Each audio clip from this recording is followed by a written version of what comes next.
మన ప్రభువును రక్షకుడైన యేసుక్రీస్తు వారి శ్రేష్టమైన నామములో ఈ రాత్రికాలపు కూడి వచ్చిన మీ అందరికి కూడా నా హృదయపూర్వకమైన వందనాలు తెలియజేస్తున్నాను.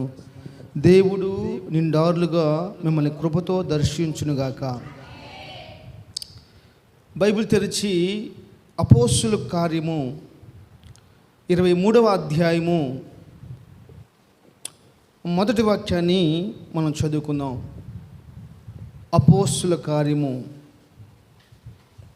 23వ అధ్యాయము మొదటి వాక్యాన్ని చదువుకుందాం. పౌలు మహాసభ వారిని తేరుచూచి, సహోదరులారా, నేను నేటి వరకు కేవలము మంచి మనస్సాక్షి కలవాడనై దేవుని ఎదుట నడుచుకొనుచున్నానని చెప్పాను. చాలు. మహాపరిశుద్ధుడైన తండ్రి, ప్రేమ నమ్మకం కలిగిన మా యేసు ప్రభువా, ఇప్పటి వరకు ప్రార్థనలు ఆరాధనలు చక్కగా మీరు జరిపించినారు. నీ వాక్యాన్ని ధ్యానం చేసుకోబోచుండగా నీ పరలోకపు మాటలు మా అందరికీ వినిపింపచేసి బలపరచమని యేసు నామములో ప్రార్థన చేస్తున్నాను తండ్రి, ఆమేన్. చాలా సంతోషం. ఒక చిన్న వాక్యాన్ని మనం ధ్యానం చేసుకుందాం. దయచేసి అందరూ నా వైపు చూస్తూ కొన్ని నిమిషాలు వాక్యాన్ని శ్రద్ధగా మనం ఆలకిద్దాం. దేవుని బిడ్డలారా, అపోస్తుడైన పౌలు చాలా విరివిగా సేవ చేస్తున్నటువంటి కాలం అది. ఆ కాలంలో ప్రభువును ప్రకటిస్తున్నందుకై అతను పట్టుకొని మహాసభ వారి ఎదుట నిలబెట్టినారు. ఆ మహాసభలో ఉన్న ఆ పౌలు అతను ఎందుకు ఆ సభలో నిలబెట్టారు, అతను ఎందుకు దోషిగా చేశారు అంటే, బైబిల్ చెప్పే పాఠం ఏంటంటే, లేఖనాలు బోధించే విధానం ఏంటంటే, అతను దేవుణ్ణి పాటిస్తున్నాడు, అది వాళ్ళకి తప్పైపోయింది. దేవుణ్ణి పాటిస్తున్నాడు, అది వాళ్ళకి తప్పైపోయింది. అందుకని మహాసభ వారి ఎదురు నిలబెట్టారంట. ఇప్పుడు ఏ దేవుణ్ణి అయితే ప్రకటిస్తున్నాడో ఆ దేవుణ్ణి ప్రకటిస్తున్నందుకై దోషిగా మార్చి సభ వారి ఎదురు నిలబెట్టినప్పుడు ఇప్పుడు పౌలు ఏం మాట్లాడుతున్నాడంటే, నా సహోదరులారా, నేటి వరకు నేను దేవుని ఎదుట మంచి మనస్సాక్షి కలిగిన వాడిగా ఉన్నాను. ప్రైజ్ ది లార్డ్, హల్లెలూయా. దేవుని బిడ్డలారా, ఇలాంటి మాట నేను కూడా చెప్పగలిగితే అంత బాగుంటుంది. జీవితంలో, మన జీవితంలో రెండు చాలా ప్రాముఖ్యం. ఏంటంటే, మన సాక్ష్యం చాలా ప్రాముఖ్యం. రెండోది, దేవుని ఎదుట మన మనస్సాక్షి చాలా ప్రాముఖ్యం. మనస్సాక్షి పరలోకానికి సంబంధించింది, దేవునికి సంబంధించిందని గుర్తుపెట్టుకోండి. సాక్ష్యం భూలోకానికి సంబంధించింది.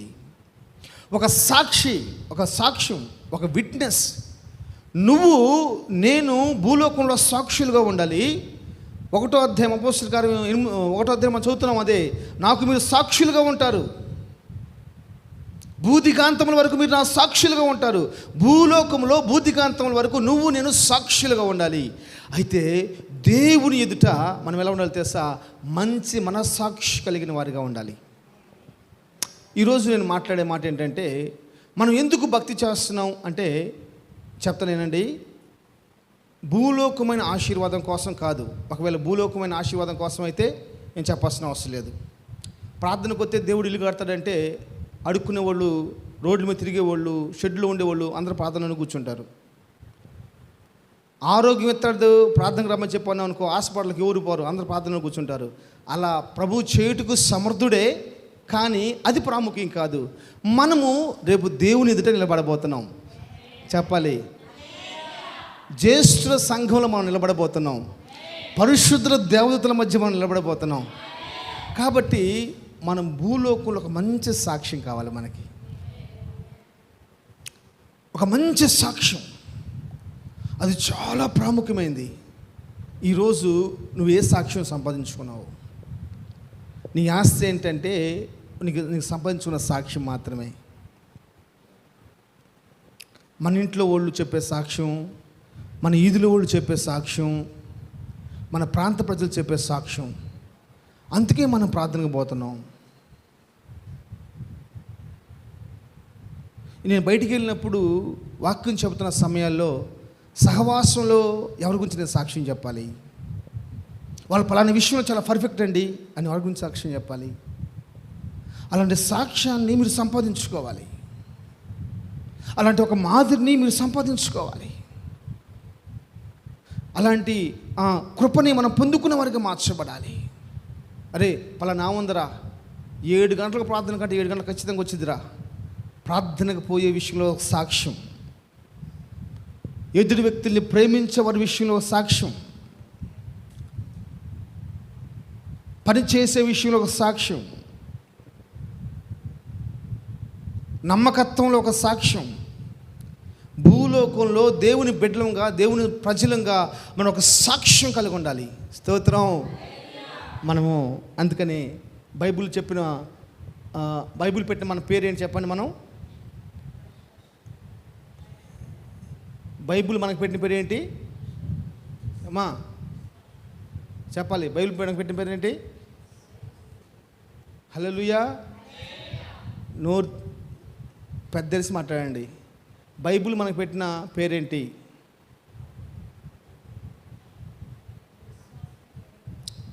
హెబ్రీయులకు రాసిన పత్రిక 12వ అధ్యాయము మొదటి వచనం. హెబ్రీయులకు రాసిన పత్రిక 12వ అధ్యాయము మొదటి వచనం.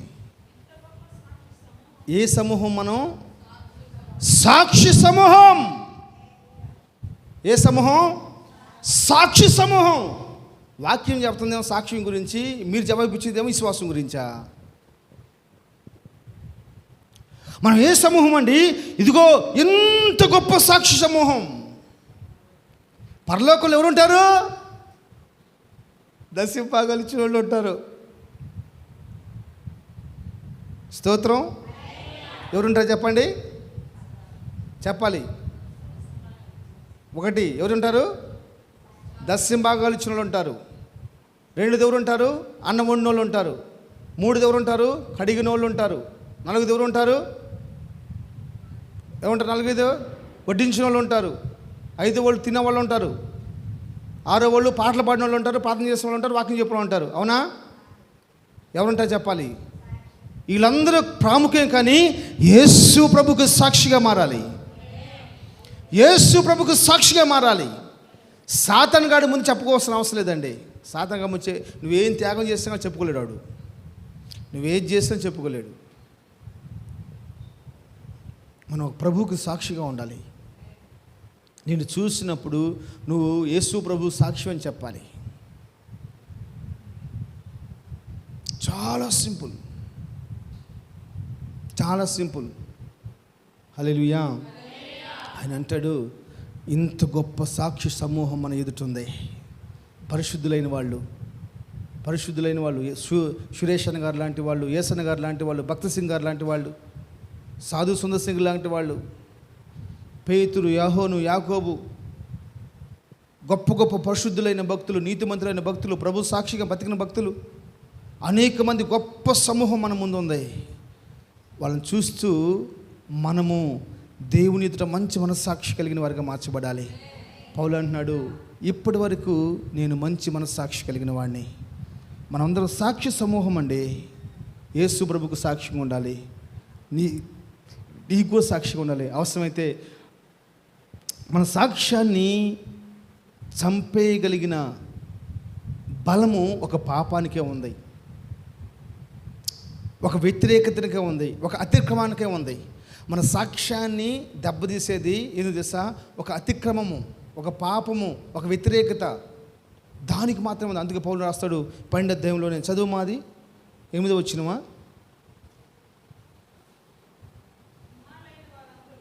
4వ వచనం.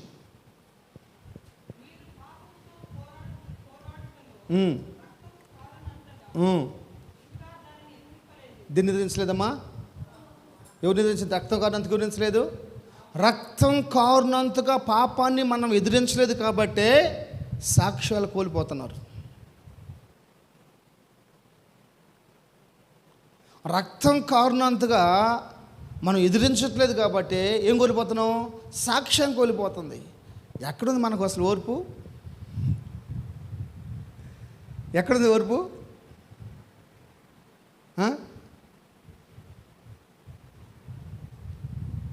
పొద్దున ఒక మెసేజ్ పెట్టాను నేను. ఎంతమంది విన్నారు మీరు చాలా బిజీ నాకు తెలుసు. ఒక రోడ్డు మీద వెళ్తున్నప్పుడు అంట ఇద్దరు ధనవంతులు కొట్టుకున్నట్టు కానీ తిట్టుకున్నట్టు కానీ ఎవరైనా చూసిన వాళ్ళు ఉన్నారా? ఇద్దరు కోటీశ్వరులు రోడ్డు మీద వెళ్తున్నప్పుడు ఇద్దరు కోటీశ్వరులు తిట్టుకున్నట్టు కానీ కొట్టుకున్నట్టు కానీ ఎవరైనా చూసారా? ఎవరైనా సమాధానం చెప్పగలరా? వాడు అడుగుతున్న క్వశ్చన్, నువ్వు చూసావా? నేను చూడలా. ఎవడు కొట్టుకుంటాడు, ఎవడు తిట్టుకుంటాడంటే తాగుపోతాడు, తిరిగిపోతాడు, గర్వం, పొగరు, అహంకారం, సాక్షి జీవితం లేనివాడు తిట్టుకుంటాడు, కొట్టుకుంటాడు, ఏమో చేసుకుంటాడు. ధనవంతుడేంది, ఇది నా డ్యూటీ కాదు, అసలు వాడు కోపమే పడ్డాడు. వాడు కోపమే పడ్డావు, గొడవ జరిగిందనుకో, సారీ బ్రదర్ అంటాడు, వెళ్ళిపోతానే ఉంటాడు అంతే. సారీ బ్రదర్ అంటాడు, వెళ్ళిపోతానే అంటాడు అంతే. నువ్వు నేనైతే దాన్ని 4 అడుగులు జీవం లాగి నువ్వు ఎందుకు కొట్టు. మొన్న ఒక చిన్న గొడవ అయింది. ఏం గొడవ తెలుసా? ఇట్ట అన్నాడంట మనోడేవాడు, ఇట్ట ఏదో అన్నాడు, ఏదో మొత్తం మీద అన్నాడంట. దాని అర్థం నాకు తెలియదు వాస్తవానికి. గొడవ అయింది, భయంకర గొడవ జరుగుతుంది. నేను బండి ఆపేసి ఏంది చూస్తే పక్కన ఏందని చూస్తే వాళ్ళు ఇది సైగ చేసుకున్నారంట, దానికోసం గొడవ. దానికి అర్థం ఏదో నాకు తెలియదు. ఇట్టన్నానంటమ్మా. నేను ట్రైన్లో వస్తుంటే వాడు ఇడ్లీ తినేసేసేసి పొరపోయింది అనుకుంటాను, కిటికీలో చూసాడు. మరి ఏం చేశాడు, మొత్తం ఆ కిటికీలో స్పీడ్కి వెళ్తున్నాను ట్రైన్, కిటికీలో ఊయంగానే కిటికీ పక్క నేను కూర్చోన్నాను, ఆ పక్క వాడు కూర్చున్నాడు. అతను కూర్చున్నాడా అన్న, నా ఎదురు ఒక లేడీ కూర్చొని ఉంది. వాడు ఊసింది మొత్తం ఈ కిటికీలోకి వచ్చేసింది. జనరల్గా వస్తుంది అంతే, నీళ్ళు కడిగినా కానీ ఈ కిటికీలోకి వస్తుంది. జాగ్రత్తగా ట్రైన్లో పోయేటప్పుడు పక్కన వాళ్ళకి ఇబ్బంది లేకుండా మీరు నడుచుకోండి. పక్కన వాళ్ళని ఇబ్బంది పడాల్సిన అవసరం లేదు. సీట్ దొరకలేదు అనుకో, గొడవ పడాల్సిన అవసరం లేదు. 10 నిమిషాలు కూర్చుంటే చాలు. కింద కూర్చోండి, అవసరం అయితే వచ్చి నష్టమే లేదు. గొడవ పడవలసిన అవసరం లేదు. మా సాక్షి ఉంది, దెబ్బతినకూడదు. మనం రాయల్ ఫ్యామిలీ కాదు, పెద్ద దీనిలో పుట్టి పెరిగి వచ్చిన వాళ్ళం కాదు, కాబట్టి వచ్చి నష్టమే లేదు. హల్లెలూయా. ఇక పక్కన ఉన్న ఆమె పక్కన సీటు పక్కన పడింది, ఆ ముఖం మీద కూడా పడలా. నా ఇదంతా పడిపోయింది చండాలంగా. నా హ్యాండ్ కర్చీఫ్తో మొత్తం చూసుకొని బయటపడేసింది దాన్ని. ఆమె తిడుతుంది వాడిని, బైక్ అని తిడుతుంది ఆమె. పడిందేదో పడిపోయింది, ఏం చేస్తాం? కావాలని చేయడుగా. అంటే కొంచెం ఓర్చుకోవచ్చు, దేవుని ప్రేమ ఉంది కాబట్టి నేను ఓర్చుకోగలిగాను. అది గొప్పతనం కూడా కాదు. స్తోత్రం. నేను చెప్పే విషయం ఏంటంటే, ఇద్దరు ధనవంతులు రోడ్డు మీద తిట్టుకుంటాం కానీ కొట్టుకుంటాం కానీ చూసారా? కోటీశ్వరులు, వ్యాపారవేత్తలు చూడరు, వాళ్ళ కోపం ఉండదు, వాళ్ళ సమయం ఉండదు. ఫస్ట్ ఒక్క విషయంలో నువ్వు ఆలోచించు ఒకసారి. ఒక విషయం నీకు అడగొస్తే అసలు నువ్వు సర్దుకొని పోతావా? అసలు నువ్వు క్షమించగలవా? అలాంటి మనసు నీకుందా? బైబిల్ పట్టుకున్నాక ప్రార్థన చేస్తున్నాం, మనం మన సాక్షులుగా ఉండాలి కదమ్మా. అందుకని ప్రార్థనకు వస్తున్నాం. మోటివేషన్ సెక్షన్ కాదు ఇవి, మోటివేషన్ క్లాసెస్ కాదు. మనం పరలోక రాజ్యం కోసం సిద్ధపరచబడుతున్న వాళ్ళము, పరలోకం కోసము, పరలోక పౌరసత్వం సంపాదించుకున్న వాళ్ళము. స్తోత్రం. ఇక మీద చెప్పే సాక్ష్యం ఏంటి తెలుసా? ఇక మీద చెప్పే మాట ఏం తెలుసా? నువ్వు, నేను, మనమందరం కూడా ఒక మంచి సాక్షి సమూహంగా మార్చబడిపోవాలి. అది సాక్షి గుంపు అని చెప్పాలి. స్తోత్రం. నాకు తెలిసిన మన సహోదరి నాకు చాలా ఇష్టం. ఎప్పుడేం చూడు, ఎక్కడైనా చూడు, ప్రతి సంఘంలో ఆమె కనపడతా ఉంటుంది. ఈ మధ్యకాలంలో హోసన్న ప్రార్థన మందిని రక్షించబడి బాప్తిసం తీసుకొని ఎక్కడంటే అక్కడే కుక్కలా తిరుగుతూ ఉంటారు. కుక్కలు. సాక్ష్యం లేదు. ఈరోజు సాక్ష్యం లేదు ఆమెకి, ఈరోజు సాక్ష్యం లేదు. అందుకే నేను అప్పుడు చెప్తా ఉంటాను, సహవాసం, నువ్వు చాలా ఇంపార్టెంట్ పర్సన్. నీ కాడికి ఇంకొకటి రావాలి, కానీ నిన్ను మించిన భక్తి కలిగిన వారు ఉంటే వాళ్ళ కాడికి పోవాలి. నీ కాడకు ఇంకొకరు రావాలి, కానీ నువ్వు ఇంకొకరి కాడికి పోవాల్సిన అవసరం లేదు. ఎందుకంటే వాళ్ళు భక్తిహీనులు కాబట్టి, భక్తి తెలియని వాళ్ళు కాబట్టి, లోకానుసారంగా ఉన్నవాళ్ళు కాబట్టి. అది ఏదైనా కావచ్చు. అది చెప్తుంది బైబిల్. ఏం చెప్పిందంటే, రక్తం కారణందుకు మీరు ఇంకా పోరాడలే. దానిలో పరలోకి రాసుకుంటా ఉంది, పైన కూర్చొనేసేసి ఈ రాంబాబు వాడి బతికేంది, పలానా వాడు బతికేంది, ఈడు బతికేంది అన్నీ రాసుకుంటారు. పరలోకం రాసుకుంటుంది. రాసుకుని దానికి ప్రతిఫలం ఇచ్చింది అంతే. నువ్వు దేంతో కనెక్ట్ అయి ఉన్నావో, నీ సాక్షి జీవితం ఏంటో. నేను చాలాసార్లు చెప్పాను, అమ్మ నువ్వు తప్పు చేస్తున్నావు తల్లి, అలా పోకూడదంట. అంటే అంటది, ఏమైద్ది అయ్యా, ఏమైద్ది అక్కడ ప్రార్థన, ఇక్కడ ప్రార్థనే, అక్కడ ప్రార్థన, ఇక్కడ ప్రార్థన. తీర్మానం కలిగిన దైవజనులు, రోషం కలిగిన దైవజనులు, ఉపవాసాలు, కన్నీళ్ళు, మోకాళ్ళు అన్నిటికీ త్యాగం చేస్తున్న దైవజనులు. అలాంటి సహవాసం విడిచిపెట్టేసేసి డబ్బుల కోసం పని చేసుకునే వాళ్ళతో పోయి నువ్వు కలిస్తే ఎలా అంట? అన్నీ ప్రార్థనలేనా? సాక్ష్యాన్ని మనం కాపాడుకోవాలి. నీకున్న సాక్ష్యాన్ని కాపాడుకోవాలి. నిన్ను చూసినప్పుడు చెప్పాలి, అబ్బా రోషం కలిగిన వాళ్ళు రా, వాళ్ళు రోషం కలిగిన వాళ్ళు రా, వాళ్ళకి ₹1,00,000 ఇచ్చిన ఆదివారం పనికి పోర్రా అని చెప్పాలి. రోషం కలిగిన వాళ్ళు రా, వాళ్ళ సహవాసం, వాళ్ళ సేవకులు తప్ప వేరే వాళ్ళతో వాళ్ళు తిరగరు అని చెప్పాలి. ఉంటే భక్తి చేస్తే అలాగే చేయాలరా. ఒక మాదిరిని చూపించొద్దా? ఒక రోషం కలిగి నువ్వు బతకొద్దా? ఏం చెప్పాలి నీ గురించి సాక్ష్యం? దేవుడు ఏం చెప్పాలి? దేవుడు అంటాడు, అవేయ్ రేయ్ నిన్ను ఎటారా, నల్ల మొఖం ఎట్రా, ఏందయ్యారో నా కుమారుడైన యోబు గురించి నువ్వు ఆలోచించావా? అసలు మీరు ఆలోచించండి. సాధారణంగా ఆడితో దేవుడు ఒక వ్యక్తి మాట పలకటం అంటే మామూలు విషయమా? ఎంత గొప్ప సాక్ష్యం అండి. అరే వారంలో 4 రోజులు పనికిపోతే నీ సాక్ష్యం ఏంది? ప్రార్థన చేసుకోవు, మనసే రాట్లా.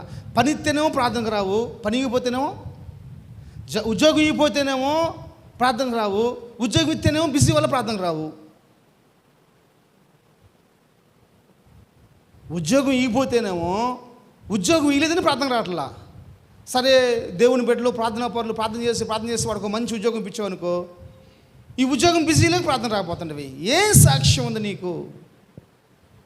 ఏం సాక్ష్యం ఉంది? అయ్యా ప్రభా నీకు నేను చెప్పాను సంధ్యాకి, నేను దయచేసి ప్రార్థన మాత్రం మిస్ చేసుకోబాకమ్మా, చాలా ఇంపార్టెంట్, సహవాసాన్ని కోల్పోవద్దు నువ్వు అన్న. రేపు ఎట్టి పరిస్థితి నేను వస్తానన్నా, కంపల్సరీ వస్తానన్నా, పర్మిషన్ తీసుకుంటానని చెప్పేసి అంది. నా కోసం కాదు, నీ కుటుంబ క్షేమం కోసం. స్తోత్రం, హల్లెలూయా. సాక్ష్యాన్ని కాపాడుకోవాలి. ఉద్యోగం లేకపోతే ప్రార్థన రావట్లేదు, ఉద్యోగం వస్తే బిజీ వల్ల ప్రార్థన రావట్లేదు. ఉద్యోగం వచ్చిన తర్వాత, పని వచ్చిన తర్వాత, ఆశ్రయించబడ్డ తర్వాత నేటి భక్తి కంటే ఇంకెక్కువ భక్తి చేయాలి. స్తోత్రం, హల్లెలూయా. మీరు చదువుకోండి, దావీదు రాజుగా మార్చబడక ముందు మీకు కనపడిన మాట, దావీదు రాజుగా మార్చబడిన తర్వాత కనపడే మాట, నా జీవితకాలం అంతా నీ మందిరంలో ఉండాలని చెప్పేసి అని కోరుకుంటాడు. నా జీవితకాలం అంతా నీ మందిరంలో ఉండాలి, నివాసం చేయాలంటాడు ఆయన. నా ఆశది అంటాడు ఆయన. హల్లెలూయా. ఈరోజు నేను చెప్తున్న మాట ఏం తెలుసా? నీకే సాక్ష్యం ఉంది? నువ్వు సంపాదించుకున్న ఆస్తి ఏంటి? అదే కదా. భూలోకంలో నువ్వు ఎంత సంపాదించుకున్నా కానీ అదంతా పోతుంది కదా. దయతో నేను చెప్తున్నాను దేవుని బిడ్డలారా, దేవుడు నిన్ను నమ్మి మంచి సహవాసాన్ని ఇచ్చాడు. దేవుడు ఏర్పరచుకున్నాడు, లేకపోతే సహవాసం ఇలా ఉండదు. ఈరోజు ఈ రకంగా ప్రార్థన జరుగుతున్నాయి ఎక్కడంటే నీకు మంచి సాక్ష్యం ఇచ్చాడు, మంచి సంఘాన్ని ఇచ్చాడు. ఈ సంఘంలో మంచి సాక్ష్యం కలిగిన వారికి మీరు మార్చబడాలి. మీ నోటి మాట రోడ్డు మీద వినపడకూడదు. నేను చాలాసార్లు చెప్తున్నాను, అది మేలుకైనా కీడుకైనా మన మాట వినపడకూడదు. కోపం దయచో తగ్గించేసుకోండి, కోపపడబాకండి. కోపం వల్ల నష్టమే కానీ మేలు జరగదు. అందుకని నటించవద్దు. కోపం పెట్టుకొని కోపం రానట్టు నటించవద్దు. కోపం లేకపోతే 50 సంవత్సరాలు బతికి కూడా 100 సంవత్సరాలు పోతావు. నువ్వు ఎంత డైటింగ్ చేసి, ఎంత ఏం నూనె, ఒరిజినల్ నూనె తిని, మన అంటున్నాడు లీటర్ 6,000 అంట, అదేందో నూనె అంట, లీటర్ 6,000 అంట. ఆ నూనెతో నువ్వు 2 సంవత్సరాలు తింటే శరీరం ముడతపడదంట. లీటర్ 6,000 అంట.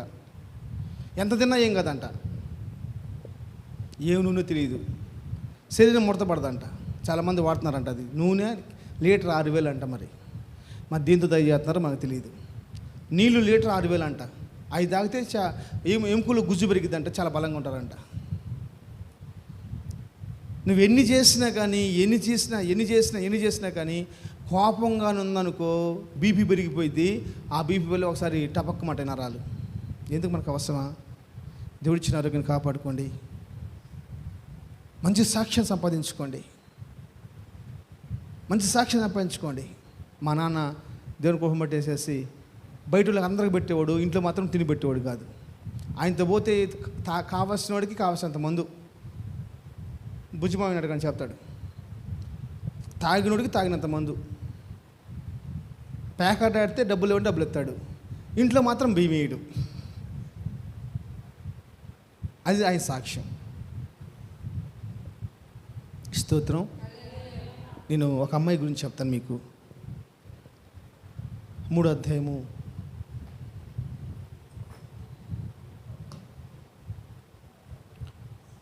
రూతు గ్రంథం 3వ అధ్యాయము 10వ వచనం.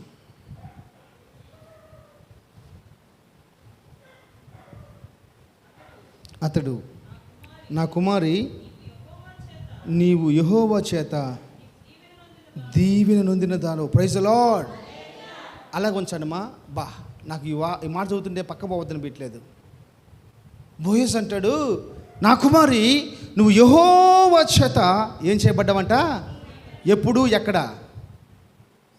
ఎప్పుడు ఎక్కడమ్మా? మోయాబు దేశంలోనే. అయితే మోయాబు దేశంలో ఆ ఇంట్లోకి వచ్చిన నయోమి ఇంట్లోకి వచ్చిన ఓర్ప, రూతు ఇద్దరు కూడా యెహోవా దీవెనలు పొందుకున్న వాళ్ళే. అయితే దాన్ని అనుభవించడం కోసం, దాన్ని పొందుకోవడం కోసం రూతు మోయాబులో వాళ్ళ తల్లిదండ్రుల ఇంటికాడ నివసించకుండా అత్తతో పోరాడి గెలిచి, నువ్వు ఉన్న చోట నేను ఉంటాను, నువ్వు చచ్చిన చోట నేను చేస్తానని చెప్పేసి అని ఆమె బెత్లెహేముకి వచ్చింది. ఎక్కడ చెప్పండి? అక్కడే. దేవుడు నువ్వు లోకంలో ఉన్న నిన్ను ఇక్కడ ఎందుకు కూర్చోబెట్టి తెలుసా? లోకంలో తిరుగుతున్న నిన్ను, ఆచారకరమైన భక్తిలో, అలవాటుకరమైన భక్తిలో నిన్ను ఇక్కడికి ఎందుకు తీసుకొచ్చాడు తెలుసా? నువ్వు యెహోవా చేత దీవెన నొందిన వాడవు. ఆ దీవెను నువ్వు అనుభవించాలి. సాగుకు వచ్చి 7 సంవత్సరాలు ఇప్పటి వరకు నా దేవుడు ఏది తక్కువ చేయలా. ఇప్పటి వరకు ఎన్నో లక్షల రూపాయలు అప్పు చేశాను, ఈ సంవత్సరం తీసేసాడు ప్రభు. స్తోత్రం. హల్లెలూయా. అందుకు చెప్తున్నాను, ఆయన చేసే ఒక్క సంవత్సరం, ఒక్క చిన్న మేలు ఆయుష్కాలం మొత్తం సరిపోద్దండి. స్తోత్రం. ఆయన చేసే ఒక మేలు ఒక వ్యక్తి ఆయుష్కాలం అంతా సరిపోతుంది. అందుకనే మేలైన కీడైన పౌలు రాస్తూ మాట్లాడతాడు 8వ అధ్యాయంలో, కరువైన, ఖడ్గమైన, వస్త్రహీనతైన, ఉపద్రవమైన అది ఏదైనా సరే యేసయ్య ప్రేమ నుంచి నన్ను వేరు చేయలేదు. యేసయ్యకి జీవితకాలం అంతా మన కృతజ్ఞులమే. ఎందుకు తెలుసా? ఆయన ఎప్పుడైనా సరే 24 గంటల్లో ఎప్పుడైనా సరే ఒక చిన్న మేలు చేశాడనుకో చాలు, అయిపోయింది, క్లోజ్, అంతే. నీ శరీరాన్ని కోసుకున్నా ఏం చేయలేం. ఆ దేవుడు అనేవాడు ఉంటే, అసలు ఆ మాటే దెయ్యం మాట. ఆ దేవుడు అనేవాడు ఉంటే నాకు ఈ సహాయం చేయొచ్చు కదా. చేస్తాడు, కొంచెం ఆగురా బాబు, ఎందుకంత టెన్షన్ నీకు? అసలు ఆగట్లేదు నీకు. షుగర్ ఏమైనా ఉందో ఏమో అర్థం కావట్లా. షుగర్ ఉంటే పోయిరా, మన పక్కన బాతులు ఉంటాయి కదా. దేవుడు నీ కోసం చేయకపోతే ఇంకెవరి కోసం చేస్తాడమ్మా? ఈ భూమిని సృజించి సాతాను గారి చేతిలో పెట్టలా. ఎవరి చేతిలో పెట్టాడు? ఆదాము చేతిలో పెట్టాడు, మనిషి చేతిలో పెట్టాడు. Praise the Lord. హల్లెలూయా. దీన్ని నువ్వు స్వతంత్రించుకో. ఏం చేయాలి చెప్పాలి? ఎట్టా? కష్టపడి స్వతంత్రించుకోవాలి. యేసు ప్రభు చెప్పాడు, దీన్ని నువ్వు స్వతంత్రించుకో. సాత్వికులు ధనిలు చెప్పాలి నోటేసి, మిమ్మల్ని వదిలిపెడితే నాకంటే కుర్ర ఫ్రెండ్స్ చెప్పగలరు నాకు తెలుసు. భూలోకం స్వతంత్రించుకో. మరి ఆ సాత్వికత ఏది? ఓట్లకు డబ్బులు ఇస్తున్నారు, నీకు ఈలా ఓటెత్తావు నువ్వు పోయి, నాకు ఇస్తేనే ఎత్తా. మన చెన్నైలో రాదని ఒక ఆమె ఉంది, పని చేసేది. ఆమె పనికి పోతే 700 రూపాయలు 800 రూపాయలు కూలి వచ్చింది. పొద్దున్నే పోవాలి 9 గంటలకి పనికి. ఓట్ల ఎలక్షను, వాళ్ళు డబ్బులు తీసుకొచ్చేది 10 గంటలకి. ఇవి ఏం చేసింది సార్? పొద్దున్న 7 గంటలకు పోసేసి ఓటేసి వచ్చేసి 7 గంటలకు 8 గంటలకు ఇంటికి పోయి వండుకొని పనికి వచ్చేసింది. నేను అడిగాను, ఓటేసావు అమ్మని అడిగా, నాకు ఇక్కడ చూపిస్తుంది వేసానని. ఎంత ఇచ్చారన్నా?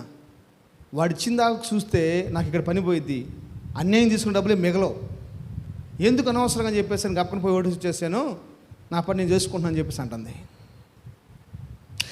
ఓట్లేసేవాడు పక్కిళ్ళకు డబ్బులు ఇచ్చేసేసి నీకు ఓటిపోతే, నీకు ఓట్లకి డబ్బులు పంచేవాడు పక్కన వాళ్ళకి డబ్బులు పంచి నీ ఇంట్లోకి వచ్చి పంచకపోతే నువ్వు ఓటేస్తావా? అది మన సాత్వికం. వేయిపోతే సమాధానం ఉంటావా? ఇక చూసి ఊరు మొత్తం టామ్ చేయవు నువ్వు అసలు. అది సాత్వికం. అందుకే భూమిని మనం స్వతంత్రించుకోలేకపోతున్నాం. భూలోకముని ఎవరు స్వతంత్రించుకున్నారయ్యా అంటే చెప్పాలి, సాత్వికులే. దేవుడు ఏం చెప్పాడు తెలుసా? ఆదాముతో, ఈ భూమిని నువ్వు స్వతంత్రించుకో. భూమిని అప్పగించి దేవుడు నీకు ఇచ్చాడమ్మా, నీకు చేయకపోతే ఇంకెవాడు చేస్తాడమ్మా? నీకు పోతే ఎవడికి ఇస్తాడమ్మా? హల్లెలూయా. ఆయన ఏదైనా బెస్టే చేస్తాడో, ఆయన ఏదైనా బెస్టే చేస్తాడో, అది ఏదైనా మనం బెస్ట్గానే ఉండాలని కోరుకుంటాడో. హల్లెలూయా.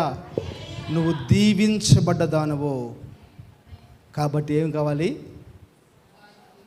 చెప్పాలి, ఏం కావాలి? మంచి సాక్ష్యం కావాలి. చదువు.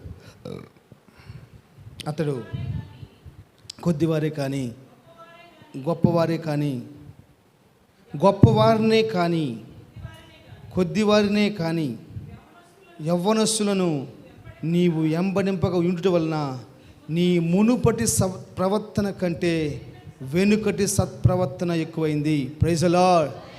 నేను అప్పుడప్పుడు అనుకుంటా ఉంటాను, ఇవి ఇంత నమ్మకస్తులుగా సాక్ష్యం సంపాదించుకునే కారణం ఏంటంటే ఆమెకి ప్రపంచం ఏమీ తెలియదు. నిజం చెప్తున్నాను, దేవుని గృహం పట్టేసేసి బైబిల్ పట్టుకొని నాకు తెలిసింది ఒకటే, ఒక సంఘంలో రక్షించబడ్డాను, వేరే ఊరు వెళ్ళాను, అక్కడే ఉన్నాను, అక్కడి నుంచి బయటకు వచ్చాను, సేవ చేస్తున్నాను అంతే.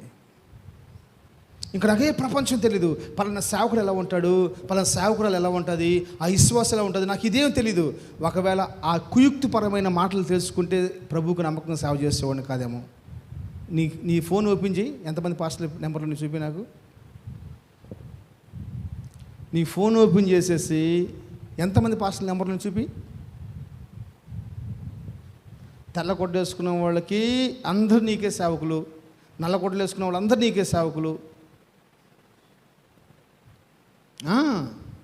ఎందుకు? ఈరోజు మునుపటి ప్రవర్తన, నువ్వు అప్పుడు ఎట్టున్నావో ఇప్పుడు ఎట్టుండే ఎట్ట, అప్పటికంటే ఇప్పుడు ప్రవర్తన ఇంకా మారిపోయింది. అప్పుడు చాలా మంచిదానివి. బోయజ్ అంటున్నాడు, రూతుని చూసేసి సాక్ష్యం ఇస్తున్నాడు, టెస్ట్ మని ఇస్తున్నాడు, అప్పుడు నువ్వు చాలా మంచిదానివి అమ్మ, అప్పుడు కంటే ఇప్పుడు ఇంకా మంచిదానివి. ఇంతకుముందు పెళ్లి కానక ముందు చాలా మంచిదానివి, పెళ్ళైనాక ఇంకా చాలా మంచిదానివి, పిల్లలు పుట్టినాక ఇంకా చాలా మంచిదానివి. ఎంత మంచి సాక్ష్యం.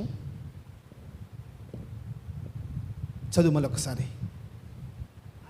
కొద్దివారినే కానీ, జాగ్రత్త వినాలి, కొద్దివారినే కానీ గొప్పవారినే కానీ యవ్వనస్తుల్ని కానీ.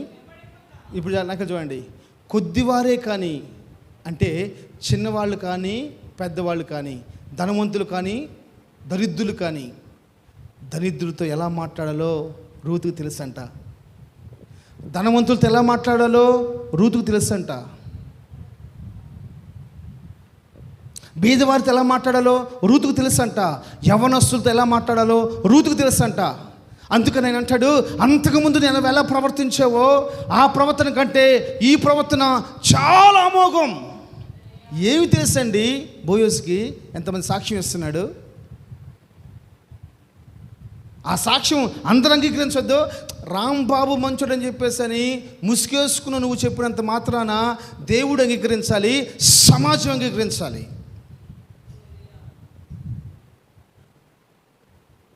రాంబాబు మంచోడని చెప్పేసి అని నువ్వు చెప్పినంత మాత్రం సరిపోదు. అది నా దేవుడు అంగీకరించాలి, ఆ సాక్ష్యాన్ని సమాజం అంగీకరించాలి.